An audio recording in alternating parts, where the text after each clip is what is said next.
I just turned it to record, so thank you for asking. Okay, great. Okay. Yeah, because I assumed it. I usually set it when I set up a Zoom meeting. I usually set it to record right away. So okay. So now it is recording. Great. Okay. So the first thing we're coming upon is how we are connecting within. What are some ideas that people have about how they're connecting with the people who might be isolated or maybe even not able to use technology, or things that, how are we making sure we're keeping our members in touch and reaching out to those who might be the most vulnerable? Please either use a chat function or turn on your mic.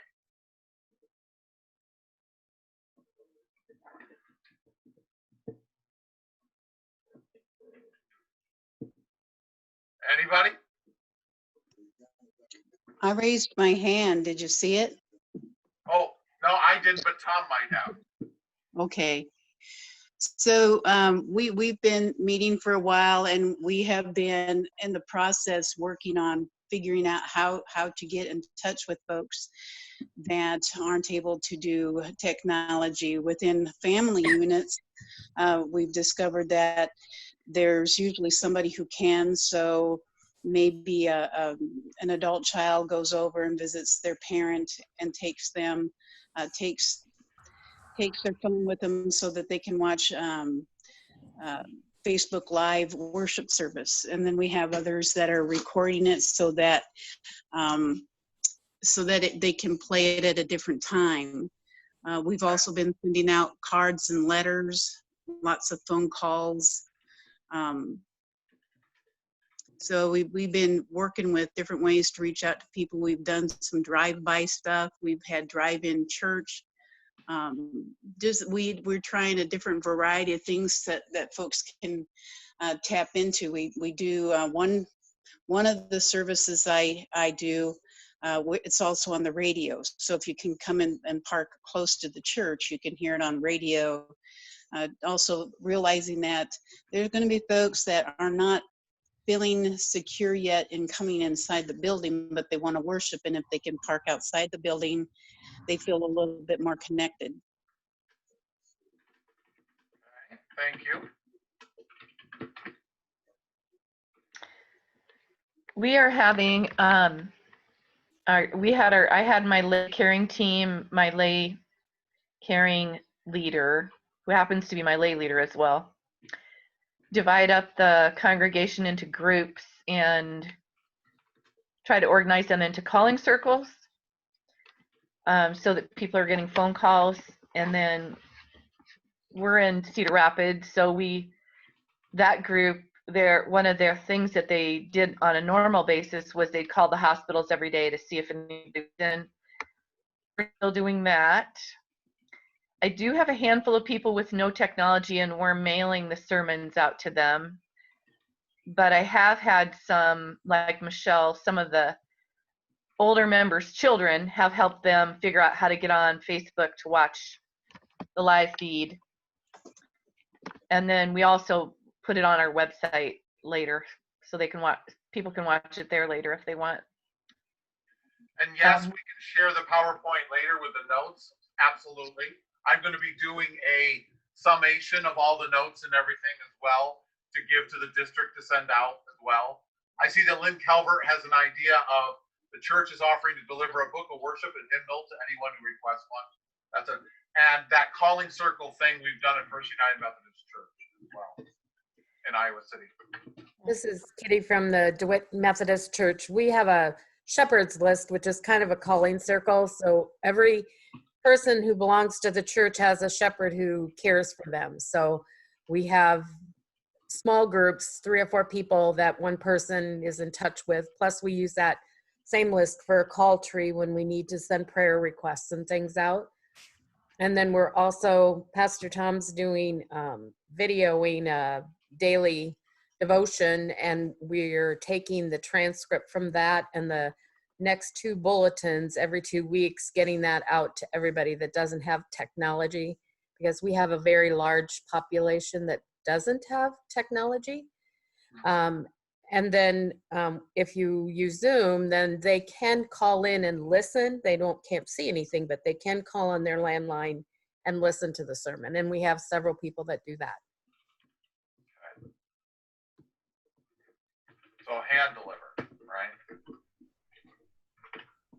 For our youth group, we have been meeting once a week on Snapchat with them. We have Snapchat group going on. They have grown very weary of that, so we are now planning some parking lot events,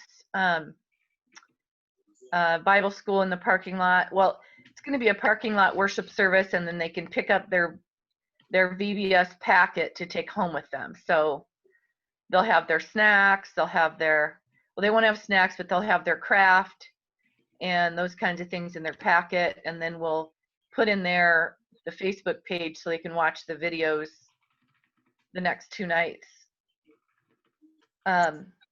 My youth leader today told me so in order to have youth events in the parking lot, she's buying hula hoops. So they have a hula hoop and they have to stay in their own hula hoop. Okay. All right, that's great.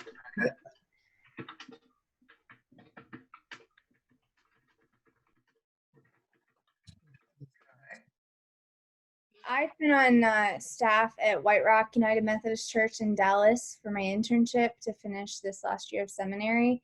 Oh yes, yeah. And so I know it's Dallas, it's a little bit bigger, but they do online worship over Facebook, and then they did a midweek worship service over Facebook. Also like Zoom to Facebook, and then there's a book study. They continue the Bible study over Zoom. They can start a book study, like a space they call it Tiny Desk Theology, and so this was space to explore the different loci of systematic theology, atonement, Christology, disability theology, and that's going on every week. One of the cool things about White Rock that Rebecca Garrett Pace, the director of worship, has done is she's continued choir over Zoom, so meeting every Wednesday night still.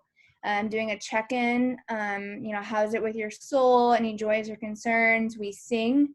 But the thing with Zoom is that everyone has to be muted, but we can all still sing together and in that space. And we're even also, except I'm moving to the transition, but they're recording songs using an app called Acapella.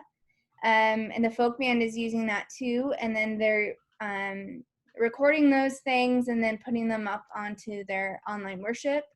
And then this next week on Saturday, we're doing a folk band. I've been in the folk band there, and we're meeting in the parking lot to do some recording so they can start using that in the online worship. And another resource, so like don't cancel your vacation Bible school, you can do it online. And there's a great resource called from Illustrated Ministry, and it's called Compassion Camp, and it's all focused online. There's gifts and like activities for parents to do with their kids, and so that's another opportunity that's cool. Boko has asked, and she's gotten, I think, some responses about what people are doing for farmers, about listening to them, because their work is going on no matter what. I also see local nursing homes and getting typed up worship things to nursing homes and printouts, large print upper rooms and handing those out.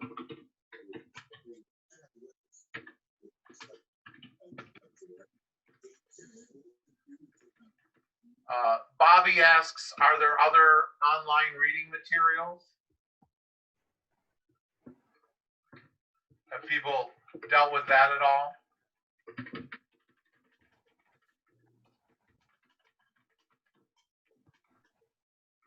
And I think her question was also getting permission from the authors. So that would also be a question about in also music, how we're putting music out online, if that's, checking on how you're doing that with your copyright license and everything.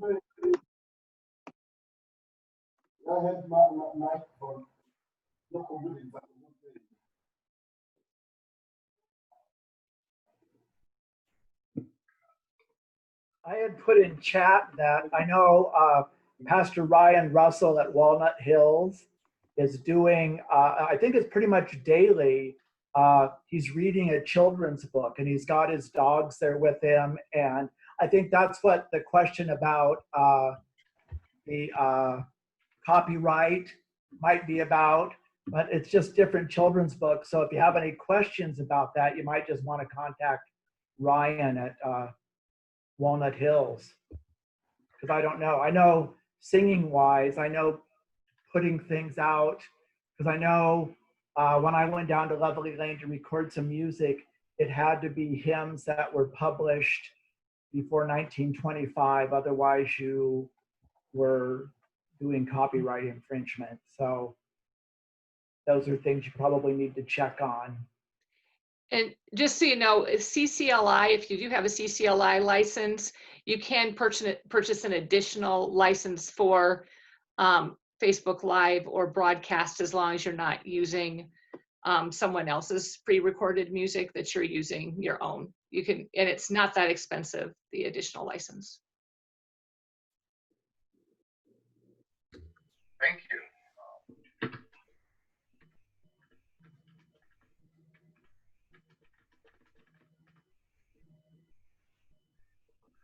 All right, is there any other ideas about internal things that people are doing? This is quite a good list. Yes. Okay, go ahead. Mike, it's Dave Sundberg. You were talking about nursing homes and such, and how to reach those people. And of course, my wife is a chaplain at Methwick, which is a large, retirement community in Cedar Rapids, with a lot of Methodists from a lot of different congregations, actually.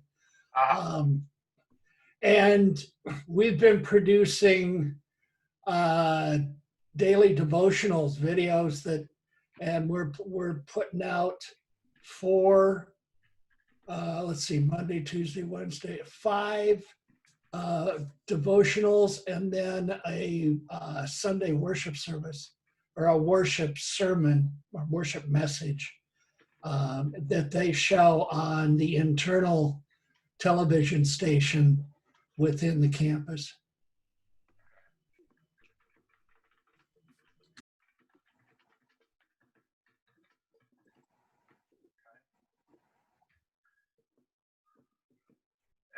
Anything else?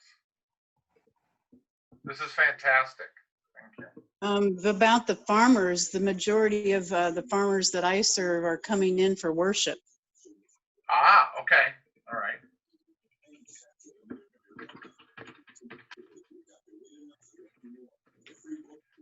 And has there been anything that you've done particularly to reach out to them? Just keeping them informed. While we were not able to meet, I was sending out a weekly newsletter to everybody that I had an email for, and for the people that didn't have emails, again, I know one lady, I would send it to her granddaughter, and her granddaughter would print it off and get it to her. So nothing in particular other than, phone calls and emails. Okay. And then we started worship. We started worship actually in May with the drive-in worship. Actually, we started that in April, and had drive-in church, and then we started the 24th of May. We had in church. I'm very fortunate. I have a woman who just retired a year ago who was the lead nurse at the U of I, and she was on their disaster response team, and that she's from North English and from Millersburg. I have a woman who is the lead nurse for the helicopter nurses, and she is currently on their disaster team. And I also have a woman who is in the and from Deep River. She works with the labs, and she kind of high up in there. And so these three women have been able to coach us. We had a meeting in let's see, we're in June now, so we had that meeting in May, early in May, and they came in and they talked to us about safe practices, and how if we were going to start church, to go ahead and do that. And three of the churches that I serve decided that they would go ahead and have worship inside, so we started that on May 24th. And then one does not, but they also, then a couple of them are showing up in the parking lot over in Millersburg. And then at 10 o'clock, when I'm in Deep River, we're on Facebook Live, so they'll turn into that. But we will be meeting again with them this Wednesday, well, tomorrow, and they're proposing to open up next Sunday.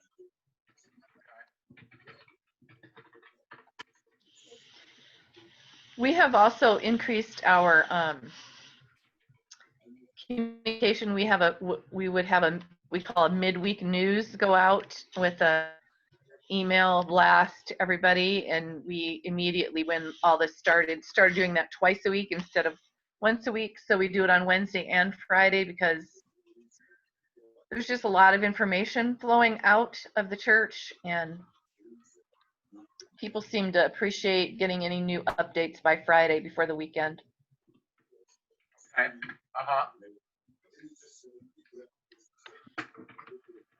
Michael, did you see Christina's addition about the church doing the coffee?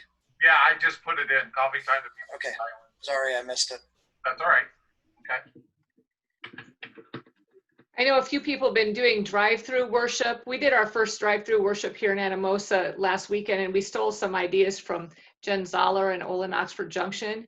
So they put together a worship packet, and what was in ours is our memory verses of the week, a suggestion on how to reach out to your neighbors, a spiritual growth idea, and discussion questions around the sermon, and then also a separate children's packet.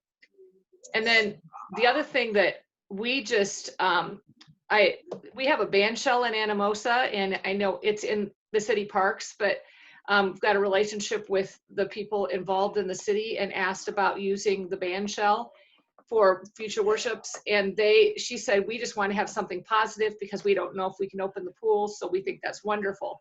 So I encourage you, if you have city property that you could maybe do outdoor worship on, check if they would allow you, if you don't have the space in your church property, because we don't have that in Anamosa for outdoor worship. So.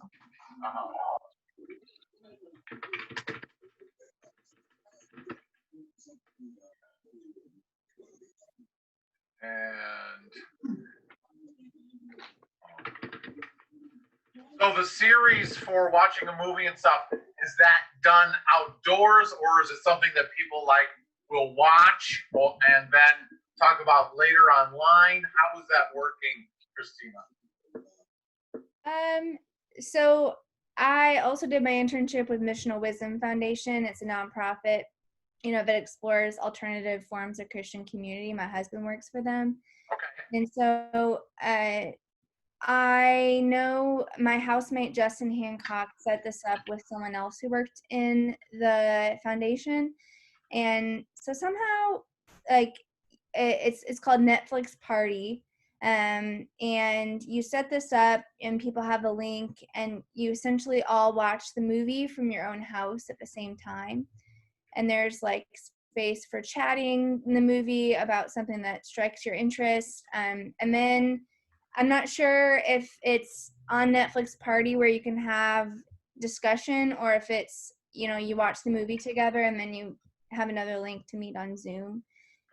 So I know a lot of, or some churches that do a summertime movie sermon series that focuses on a movie every week. So if you were to do that, you could set up Netflix party, and whoever is interested to watch this movie together every week. Or I know there's Just Mercy is running free on Amazon Prime, which isn't Netflix, but it could be a way of let's all watch this movie and then have a Zoom conversation about it.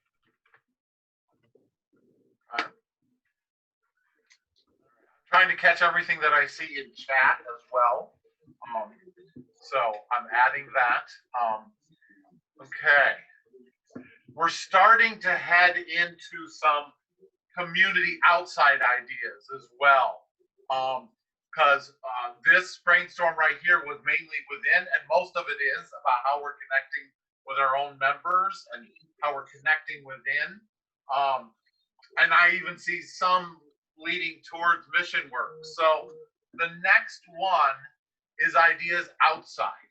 So this is for ideas that people have about how they are being able to still do mission work, or how they're reaching other people to evangelize, to bring people in.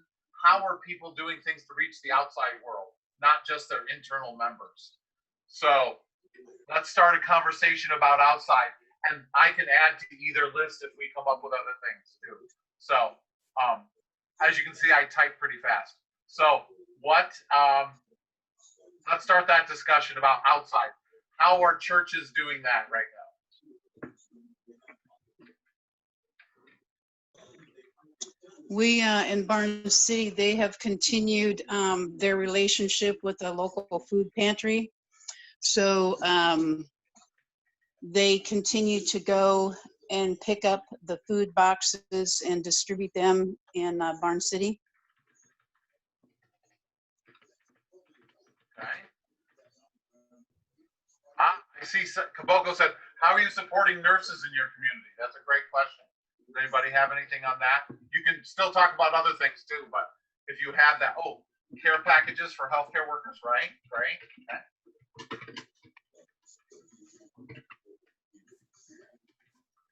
You do. I see somebody said meals to nurses and chaplains. Are you actually delivering those meals? Are you having restaurants do that? How is that happening?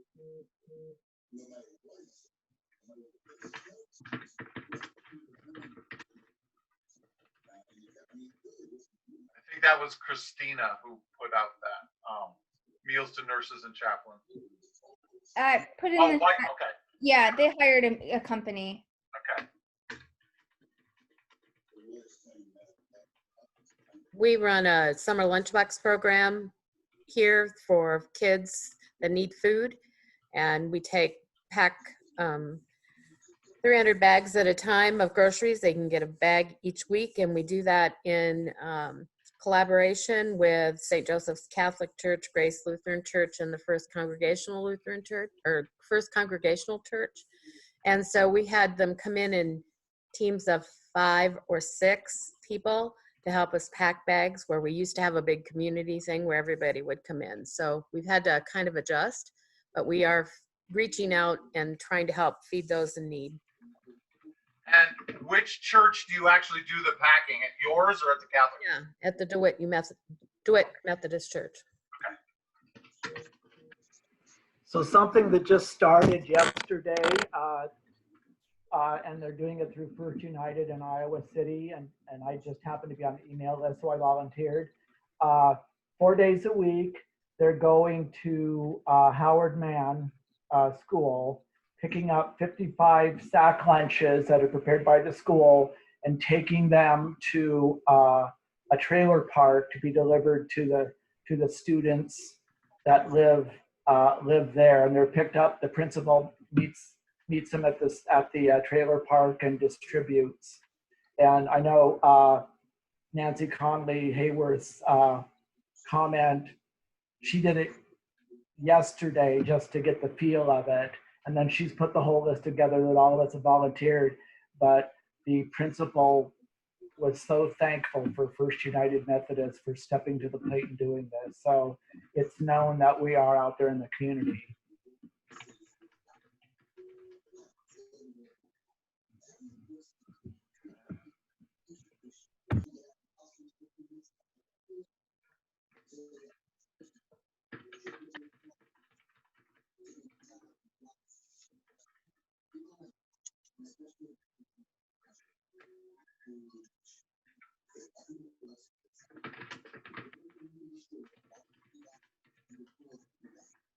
Keep going. I love it.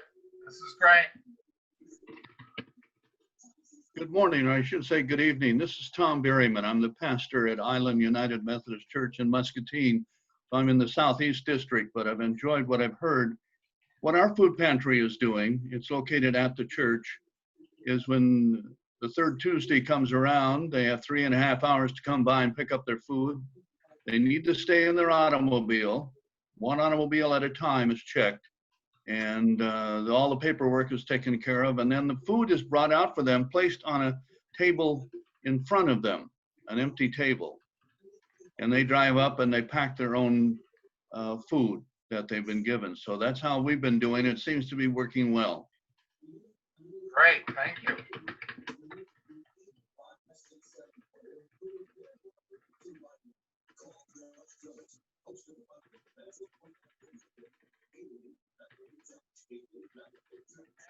One of the things that I see with all these ideas is how are you letting the community know that this is offered? Because internally people might know about it, but how are you getting the word out to the community that these things exist? For the summer lunchbox program in DeWitt, the school has it on their website, the number to call to sign up because the families have to sign up. And then the referral center, which is where our food bank and stuff is, they will sign up anyone that comes in. And it's also advertised with the DCDC, which is like the community department. So Chamber of Commerce. Chamber of Commerce, that's what I was trying to think of. Thank Got you. it, okay.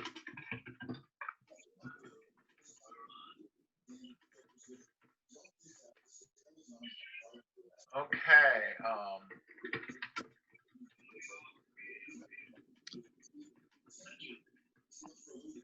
You know what? First United Methodist Church, Iowa City, we also on our website, and so I'm thinking probably other churches are doing this, but on their website, they actually have links of mission things that you can give to as well. So like the various food pantries like North Liberty or Coralville, that sort of thing, and other places that you can direct donations to. Are many churches doing that sort of thing too, where they're directing donations, financial, whatever? Are you using your website and other websites?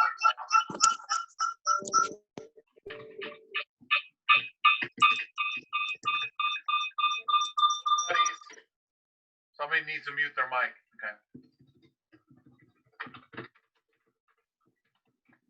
We have actually been encouraging people to give money, because when we take money to the food pantry, they can go up to Haycap or wherever the food bank is in Waterloo. For every $1, it turns into $10 worth of food. So if we give money if we give $100 to the Montezuma Food Bank, they can turn around and really increase that with the amount of food that they can give. So we've encouraged people, instead of bringing canned goods, because a lot of times they come and they're outdated anyway. Right. We, like if you were going to spend $1, bring in, or if you were going to spend $5, please donate that money so that it can be turned into a greater amount of food. Okay.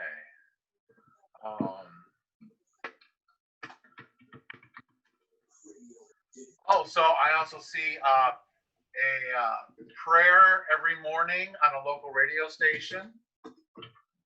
That's great. See Kaboko's question, Michael? Yeah, I see that. So Kaboko asks, are the churches paying attention to those who have lost jobs? Do you know how people, either in your congregation or in the community, how jobless they are, or what kinds of help they need or support? Is there a way to track that? Are your churches reaching out to find out who those people are? Michael, do you hear me now? I do, yes. Yeah, the first time my device is now work, I changed. Okay. Yeah, okay, now we are together. Okay. So there is other process we used at samples. We use Zoom meeting and Facebook Live. Also, we used in a week, each pastor prepare word of God to share to our church members or other one. So also we have other ways. It's helped much more to contact our people. We use YouTube Live. Okay. YouTube Live, it's helped much more to share word of God to the people. So if everyone use this way, it's helped much more to our community. Okay. Got it. Okay. Yeah. Mm-hmm. And why do you think that is? What has that in particular done? At this time, we see it is difficult to joining at church, but we tried to divide our congregation in small groups. So sometimes we entering as like 4 people or 6 people. Okay. But this process, it's helped us to use our social distancing to make our congregation to stay home. But we think in the future we can invite almost 10 people or 12. Yesterday we had a meeting to see what we can do about our samples to invite small group to enter inside. But sometimes we think also the English speakers to come to joining outside at the parking. The online stuff, they're coming on to your online groups. Yeah, we can continue make this way to online. But we think about how we can invite the group of 50 people to come to sitting outside and to share word of God. And we use also Facebook Live to share to someone they do not come, especially the people they have a 60 years old or and over. And this one they stay home.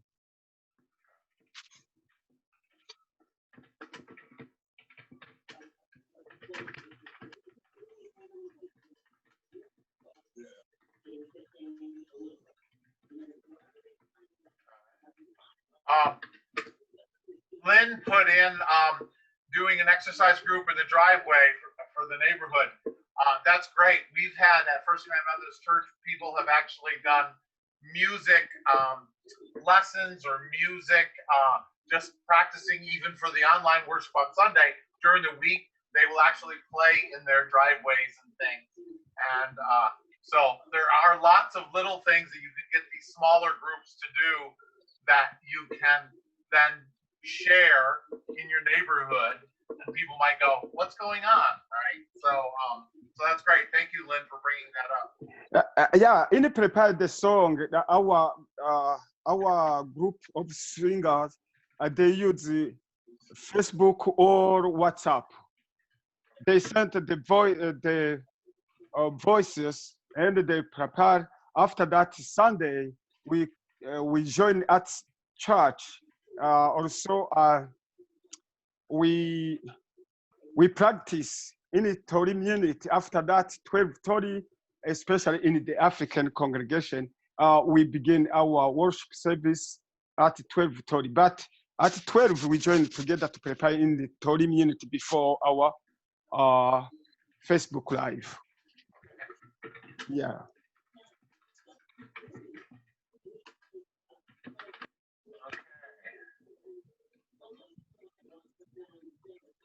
Other ideas, other people, things that they're doing to reach out to the community. Yeah. Somebody just said, yeah. Who was that? Turn on your mic.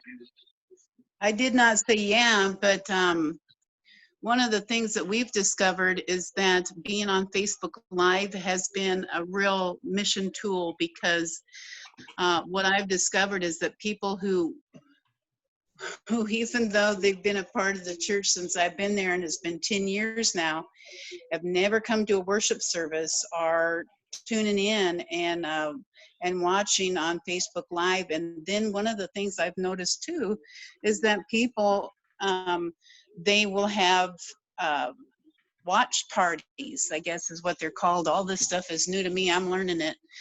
But they will then, they'll take, you know, because they were tuned in, I don't even know if that's the right word, tuned in to watch the Facebook Live, and because it's a recording, then they'll get a group of their friends and they'll have a watch party.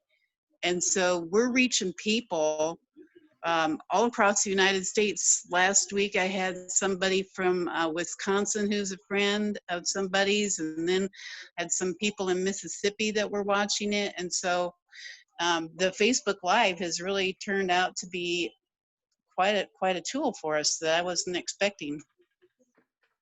That's great. I know that on Tuesdays, I decided to do this tonight because I thought Tuesday, and I'm glad because there's a lot of people here. I think Tuesday was the right night to do this. But Tuesday night, I actually lead a fairly large book study. So we're studying different books or videos or things, and it's from people from different churches or people who have, maybe they're from FUMC, but they have connections with other people. It's actually bringing together more and more different diverse people who might not typically be going to church at First United, but they're actually doing a study together and talking and listening to each other and discussing. It's been really wonderful that way. It's great. I hope Luke Evans said this is really cool.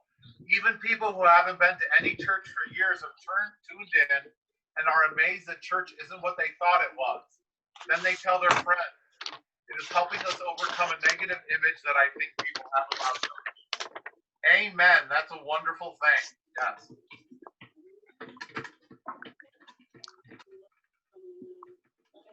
Michael, my men's group has been meeting on Discord instead of face-to-face. For those of you who don't know, Discord is really a gamers chat program, but it worked for us. And interestingly enough, one of my friends who happens to live in Virginia has now a member of our men's group. Oh, that's great. He shows up. So we're going to meet this week live. So I think maybe what I'll have to do is put my phone on the table and let him join us that way. So yes, we can use technology to really help our small group work in ways that we might not have in our regular churches before. But I think we can expand things. Yes. Also, I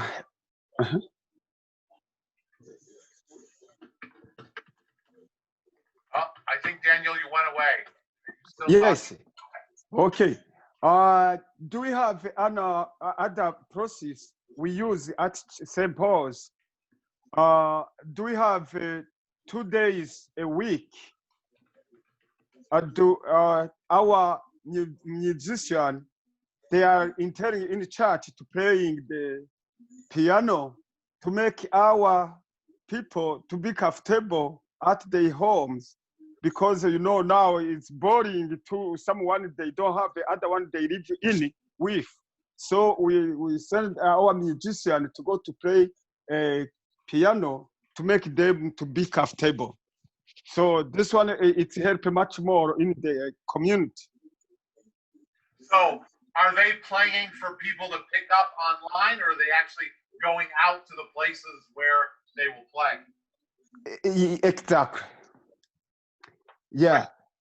We have 2 musicians, they playing the piano.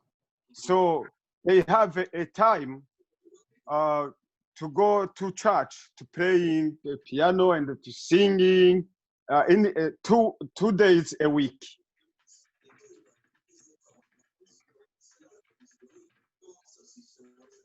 Okay. Okay. Yeah. Thank you. Welcome.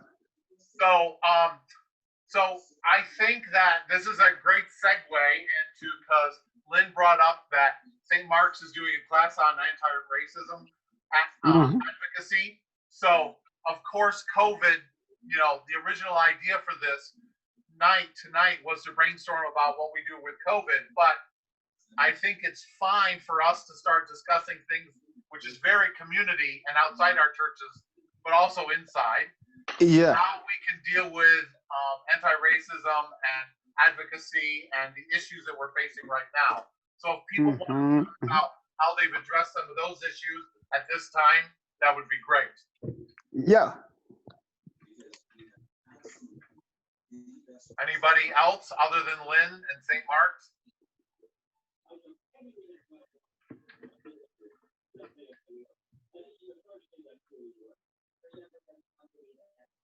Other than sermons, because I know sermons have been done.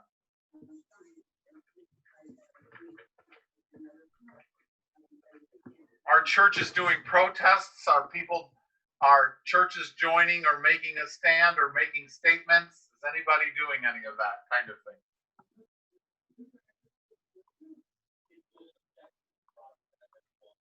Sounds like not. Sounds like silence.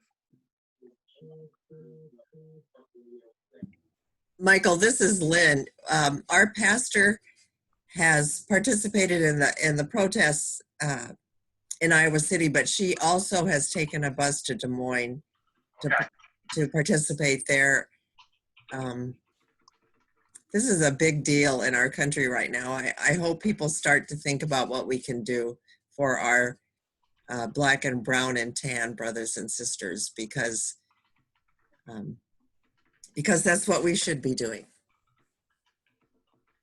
Agreed. Okay, yeah. Oh, so White Rack is doing Why Fragility? Yes, that's been a book that has been out.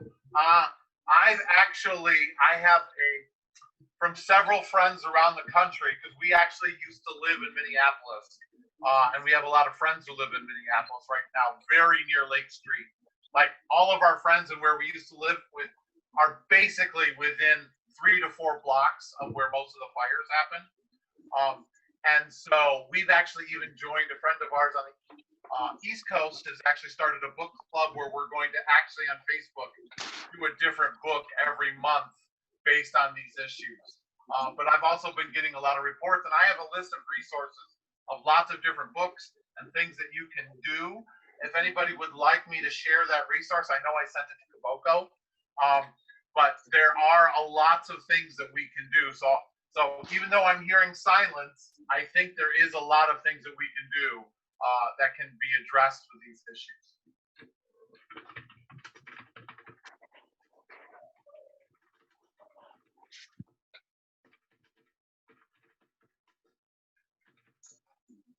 You said you didn't want to, other than sermons, the first month that we didn't have church, I took the opportunity to be on sabbatical.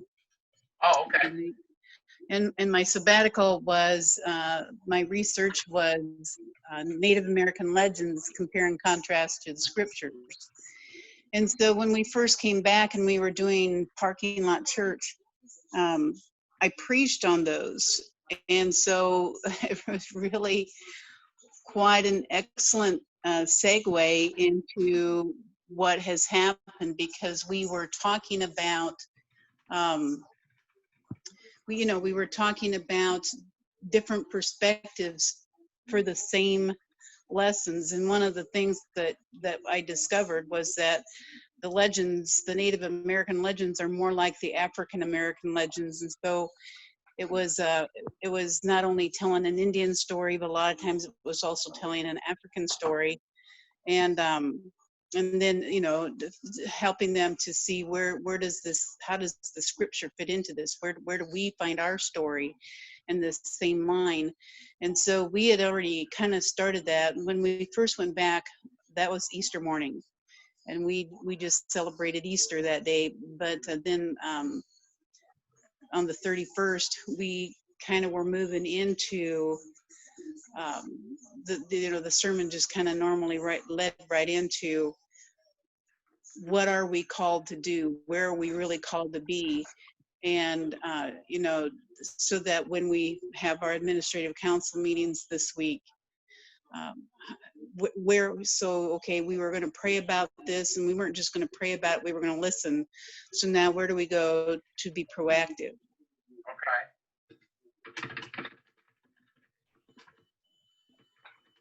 Michael, Yes.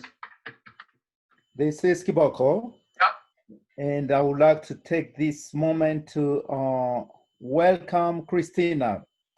I'm Okay. very, very happy you are among us.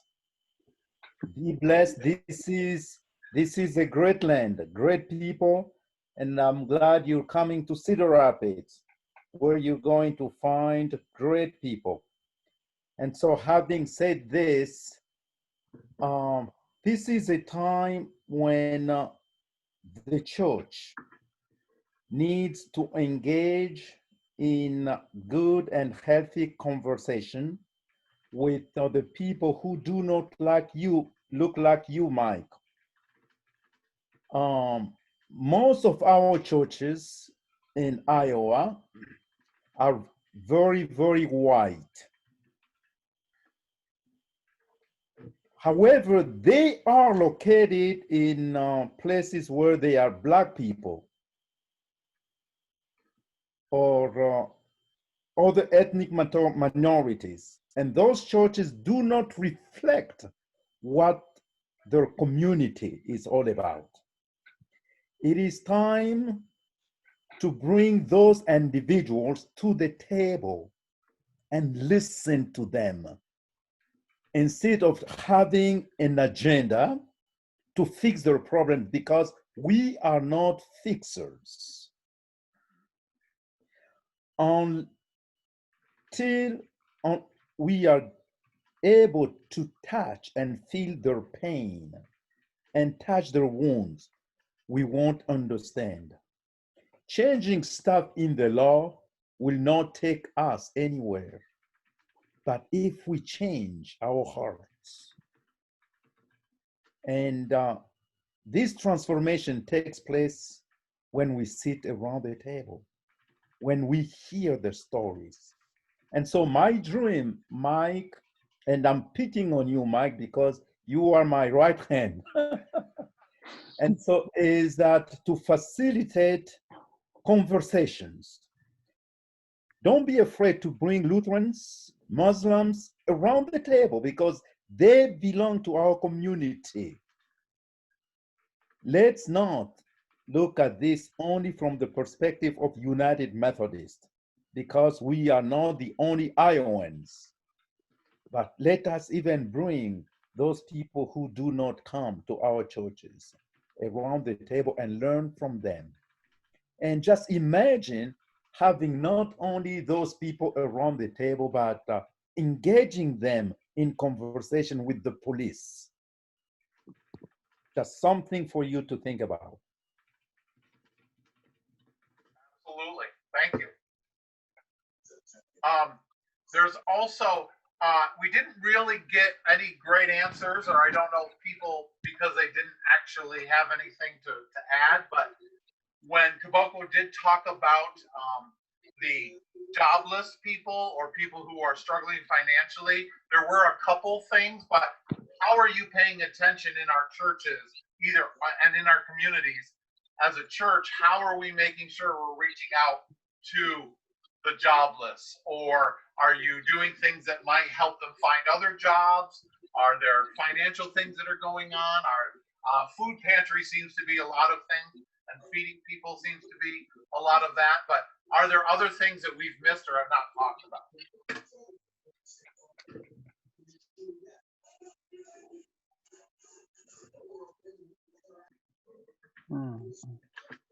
All those folks that I know that were out of work,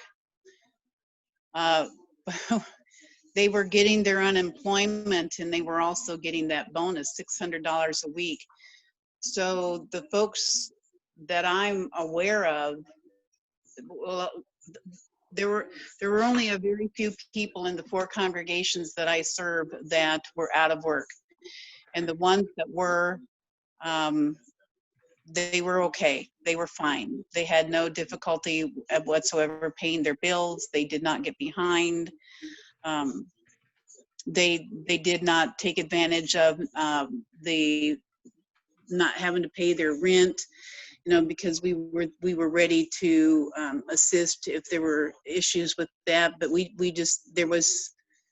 everybody was okay. We didn't have anybody that we were ever made aware of that was suffering because of job loss. How about other churches? And also that money is going to run out at some point too. So we may have people who fall behind later when this money runs out.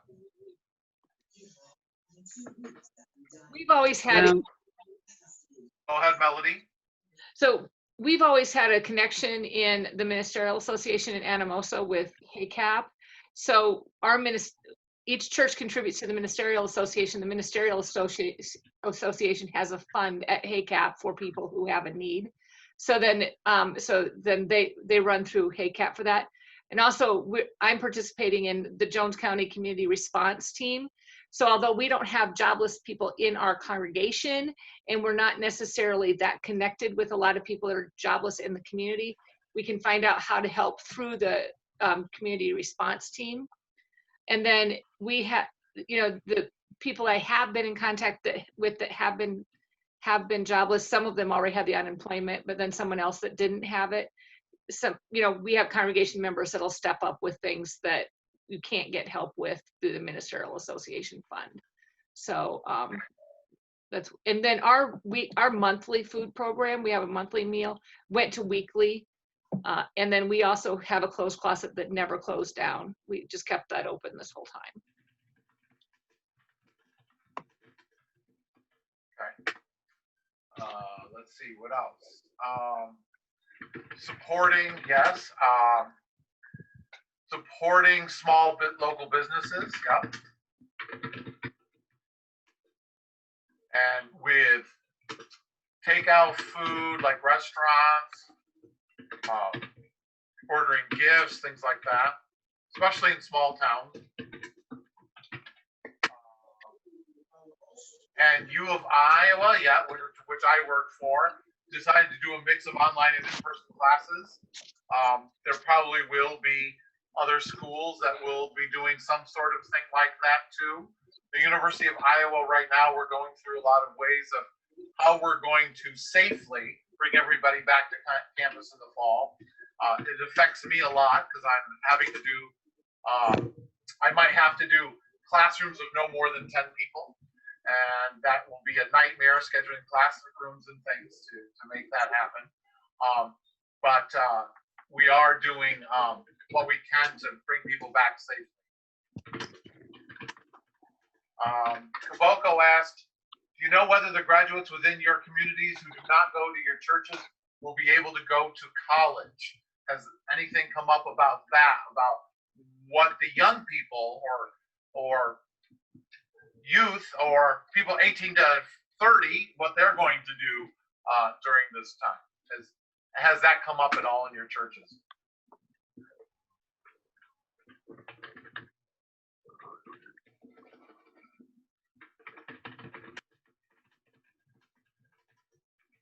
Sounds like not.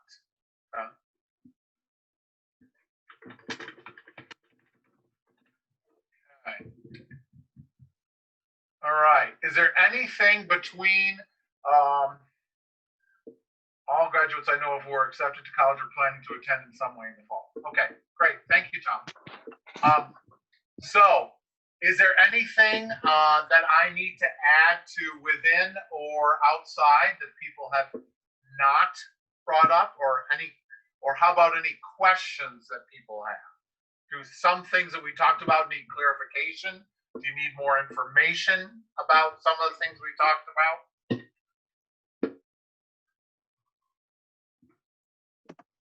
I want to say something about within as we start transitioning back into more in-person worship. There's a lot of things that were tweaks that we need to make that the quality level for what people want is, might not be there, because people want the fellowship and people want the congregational singing and they want communion. So one of the things that I like to look at is that this great opportunity that we have to maybe make some changes that'll be positive discipleship making. So looking at, can we move into some more smaller groups that have good social distancing where you can talk about how you're growing as a disciple and use some discussion questions based on the sermon or books you're reading or whatever.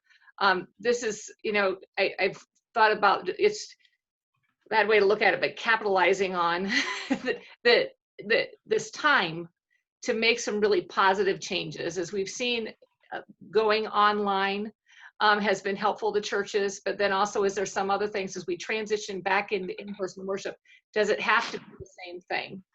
Or can it be something a little bit different? And to really look at that within your context. Like, the house church thing, or, meeting at a different space in a very big building that hasn't been used for a while, or in someone's home, or different times of the week. There's a lot of things that we can do that might not have been willing to do before, but now we have the opportunity to do.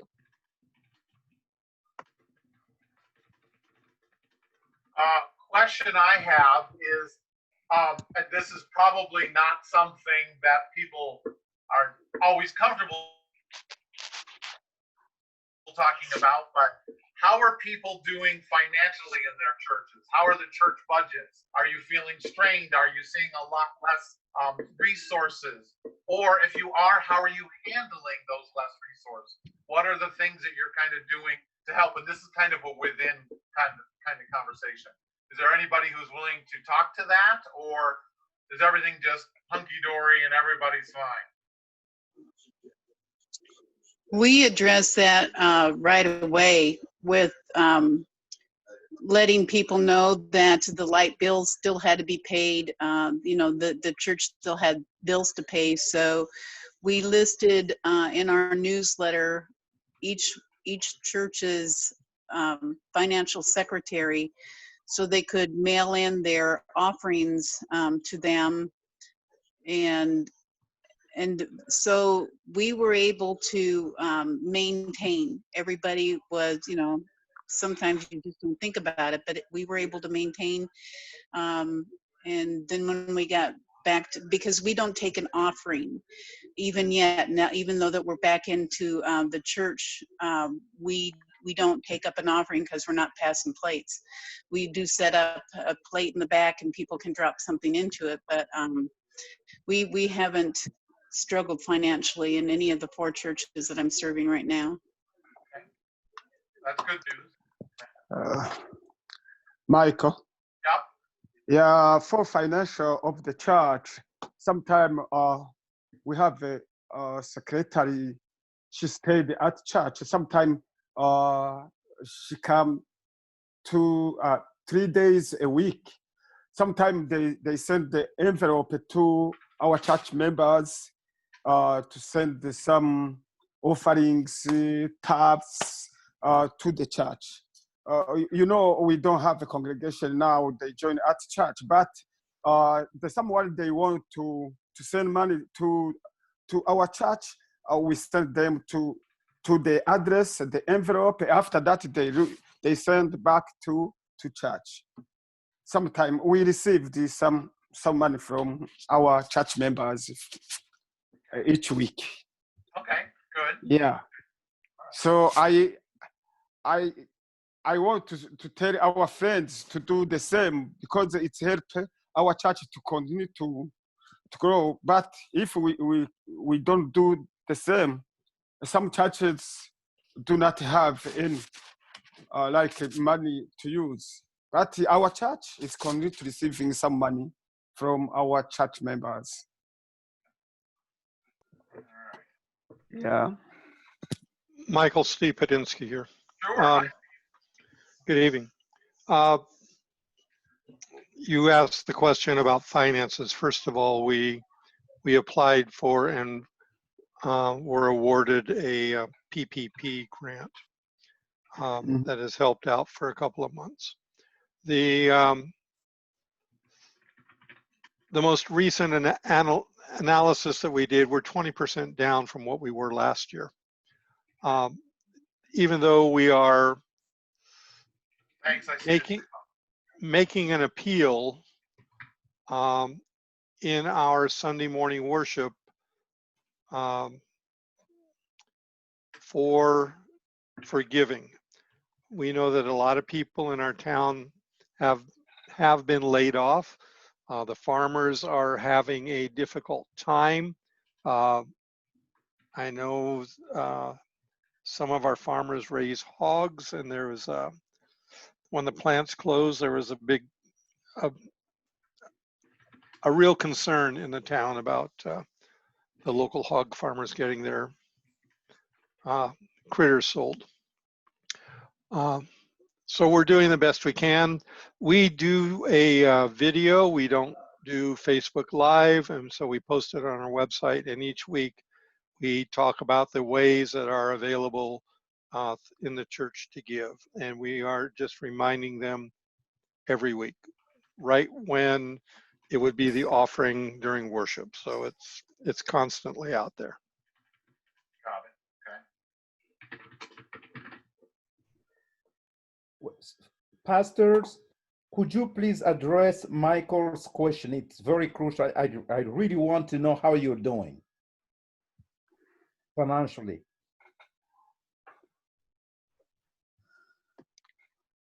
Our giving is actually up just a little bit. I think people just really saw that they needed to step up. And then also with our online worship, we're reaching people that hadn't been in worship for a little while. So it's been good for us. You know, I don't know how long that will last, but you know, right now it's helpful. The iPad person, who I still don't know their name, brought up on chat that many of the things we're talking about really focus on secular, on physical or money or similar needs, which of course, you know, of course, these are things that people think of when they're trying to survive and such. But fulfilling the Great Commission and using this COVID time to evangelize, are there ways that people are doing evangelism? I know I asked that question earlier, so I want to kind of bring it back because this person brings up a good point. So is there some evangelism? I think some of the online things have reached out to people and evangelizing. So I don't want to say we didn't touch it at all, because we did. But is there other ways that you're evangelizing that maybe we did not bring up? I think one of the things we need to remember is that John Wesley didn't lead everybody to Christ at a church service. It was a lot of one-on-one and over the kitchen table. So just striking up conversations in the community and asking people, you know, how you're doing, and you know, asking people the spiritual questions. I mean, I did my first dine-in experience in Anamosa this week, and we had a new waitress and struck up a conversation about where she was at, and you know, it was a great conversation about her need to get back in church is what came up. But it's showing interest in where they're at and what they need, and how finding that place where they want to talk, you know, and then we can even. I've been watching many pastors on Facebook doing Bible studies twice and prayer with very short Bible studies, but it's pretty much prayer, meeting twice a day in the morning and evening, and that is great. Okay. Wonderful. Anything else? Oh, through our posting. Oh, yeah. So Facebook page, using Facebook page to post devotions and prayers. Okay. Michael? Go ahead, Timothy. So I've connected a little bit with some of the resources that Amplify offered. They've had some webinars, and I think one of the techniques that they recommended was in these online sermons and things that we're doing, that we continually ask for action by the viewers. Either they respond with a note back, a like or something, some way that you get some kind of contact with people. I mean, we've got people across the state or out of state who are watching our online worship services, and if you just leave it with them viewing you've lost part of that interaction. You've cut the relationship off in the bud. But if you ask for them to do something back towards your direction, a response of some kind, then the relationship can continue. Very good, thank you. I would like to say something about communion. And again, this is Michelle Williamson, and I have these fantastic women that are really coaching us.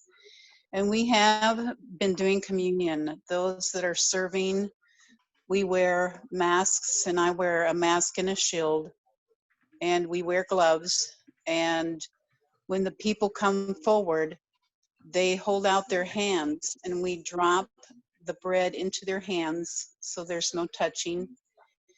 And then I have a tray, and I put the cup on the tray, and they pick it up off of the tray. And right there at the end of the line, then we have a wastebasket with a bag in it. They drop their little cup into the bag. We use the disposable cups. And then the bag is taken out and thrown away. So, of course, they can't wear their masks and take communion, but the people who are serving are protected, and there's no touching involved. So we have figured out a way to serve communion as well. Great, thank you. I think lots of people are doing it very different ways. We watch Cedar Falls United Methodist Church, which is in a different district, but we do that every Sunday, and they actually do something called the empty hands communion as well, which has been kind of an interesting thing to experience as well. But it is another option. But that's great how many things you're doing to make sure communion is safe and that people feel connected and safe. Michael, this is Lynn. Yep. I know one pastor who is wrapping a grape and a wafer and then putting a pipe cleaner between the two so that it looks like a butterfly, and passing those out for communion. Ah, okay. All right.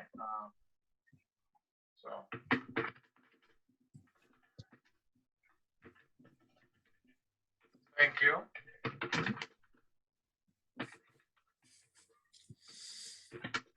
All right. Okay. All right. So we're going to wrap up now. It sounds like we've come to a good kind of stopping place. So what's going to happen from here is I'm going to do kind of a report, but I will also share this PowerPoint as well. But I'm going to do a report taking a lot of these ideas and things and getting that also to Kaboko and Ann so that we can actually disseminate throughout the district. You've come up with some absolutely wonderful things. It proves our point that many brains wrapped around this is better than just one or two brains doing this. So I want to thank you so much. This has been absolutely fantastic. I hope you've gotten something out of this. I really think that there's been a lot of good things for larger churches and for smaller churches.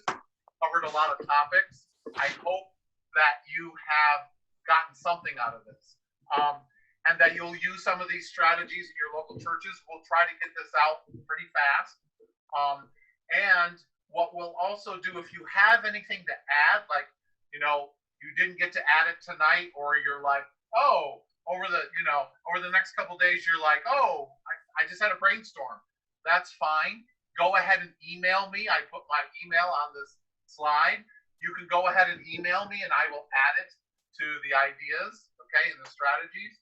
And then that way we kind of have a living document, okay?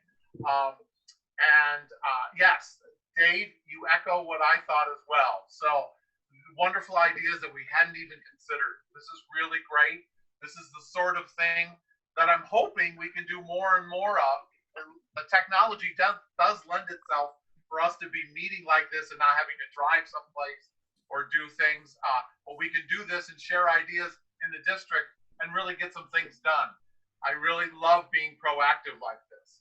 So if I'm going to now go to the closing prayer, and we can do that together, and we will, and then we'll be done for the evening. I will stay on for a few minutes or something if we still have anybody who wants to add anything. But let's join together in the closing prayer. You may want to mute everybody, Melody, so we don't have a cacophony of things going on. Okay. All right. Can we all be in a state of prayer, please? Our Savior, Jesus Christ, we look to you for so much because your ways lead to righteousness, and we can call all to use that right now. May we be called to action to deal with mission work, the isolation of others, the marginalization of many, and the pain in our communities. Help us to truly make a difference in this world. As we leave this meeting tonight, bless each of us to be a bit changed and different in our hearts. Lead us to use the ideas and strategies back in our local churches. Keep us strong and healthy and alert for times when we are needed. We dedicate our lives to serving you and to loving all of those around us. We bring all of this before our loving Lord, Redeemer, and Healer. Amen. Okay. Thank you all so much for participating and joining us. This has just been wonderful. And as I said, I will stay here and chat with anybody who still wants to chat. Len, are you still here? Len? Lynn, are you here? Lynn Calvert? Yes, I am here. Okay, I know you are wearing a lot of hats, several hats. Could you please make sure that you share whatever happened tonight with the other districts? Yes. We have to be in touch, especially lady. And I do encourage, and Michael will testify, I do encourage pastors to not to be afraid working with the lady. The church belongs to Awesome. the lay people, you know. Allow them to work together. Okay. I appreciate that, Kaboko. Thank you. And look, you had your lay leader lead this meeting. See, it's possible. Yeah. It's absolutely possible. See, when I came to this district, I challenged Mike to do these things. I challenged Mike to connect with every lay leader in every local church. And Mike, you have done a phenomenal job. Thank you, thank you, thank you. Thank you. I wish I would still be able to travel to all the churches. I can't wait to start up again because I was doing that since October and then COVID hit and I wasn't able to get to all the churches. So I will start up again and going every Sunday to a different church once I'm able to get back, because once we're all kind of back in worship. See, I would like to offer, if anybody wants to get a hold of me and, pick my brain from what those women instructed us on, I'm happy to share any of that information. So you can put my cell phone number in there if you want to. Okay, you can put that in the chat section if you want. I don't know how. Oh, okay, all right. I was trying to figure that out during the whole meeting, and I couldn't figure it out. That's why I talk so much. Okay. Oh no, that's great. So I am also putting in right now a link in the chat, which is books and articles about dealing with racial strife and issues.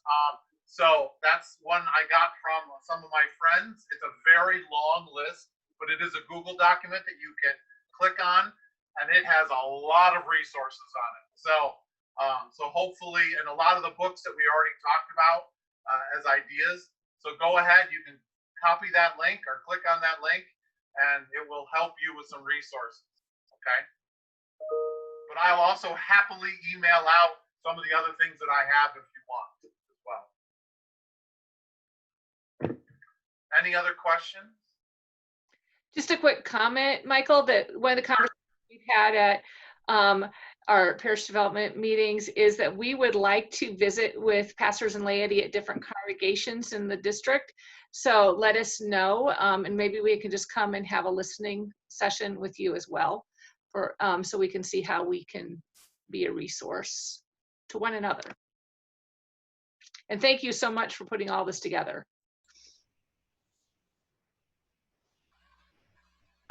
Are we good? How are we doing? All right. If there's nothing else, we can adjourn this meeting. Thank you so much.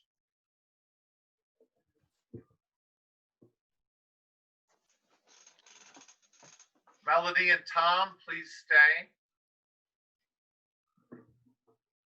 Okie Okay.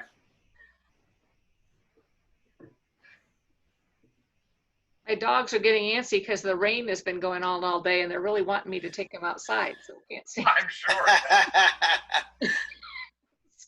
Michael, Steve Pedinsky here. Hi, Steve. Yes. Hi. You were asking, I think, I was in another meeting before I could jump into this one. Something about what we are doing jointly with our other denominations. The Lutheran Catholic Methodist in Tipton put out a statement on racism. Oh, okay. And we don't know where it's going to go yet. The newspaper publisher isn't sure if it's going to be a letter to the editor or what it's going to be, but all three of us, including the incoming Methodist pastor, he also read it and agreed to it. So it's going to be, we did that. Okay. So. Thank you. I just put it in the document. Thank you. Okay. There you go. That's all I had, unless you have something else for me. No, you'll get the report like everybody else. Okay. Blessings, everybody. Yeah. See you, Steve. Hi, Steve. Bye-bye.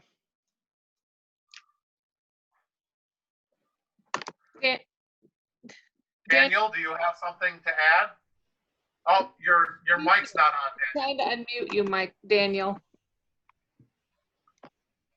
Can you unmute him? I'm trying to. So Daniel, can you push it's not letting me unmute it. Daniel, you'll have to unmute yourself. We can't do it. No, we can't hear you, Daniel. If you press the space bar on your keyboard, it should unmute you, Daniel. Yeah, okay. Hey, okay. Okay. Hallelujah. Hallelujah. Amen. Okay. I will see you next time. Okay. Thank you, Daniel. So, Right. Brother. for the next parish development meeting, Daniel, do you have that on your calendar? You send us the email. What? You can send email. Yep, I will get that. Yeah. Okay. Okay. So Melody and Tom, is there so I will type up something, but I'm gonna send you the PowerPoint right away, okay? So that you have Yes. it. Okay? So then but I will start typing up a report. I want to give people some time to email me if they still want something, to add or whatever. Is there anything you noticed about tonight, or anything you want to change, or anything that you think for the future about how district meetings go that we need to work on? I think your concern was attendance. And right, yeah, I know, right? Yeah, hallelujah. Yeah, right. It seemed to be really good conversation and discussion. Yeah. So, really good. I wonder whether it might be a good idea for, like, if we did it again, if facilitator is, doing the facilitating, and maybe I would be taking the notes, or whoever's running the chat would be doing the notes, so that you don't have to worry about that. You can really focus on, helping to facilitate the discussion, or vice, whoever's doing that. And we need to send to Anne to send out in an email kind of the PowerPoint and record it, just access of how people can get the PowerPoint and recording. Yeah. So those Wonderful. Those were the feedback things that came up for me. Okay. Yeah. Thank you so much. Oh, and we're still recording. You can turn off. Thank you, Daniel. Oh yeah, I should turn that off. Yes.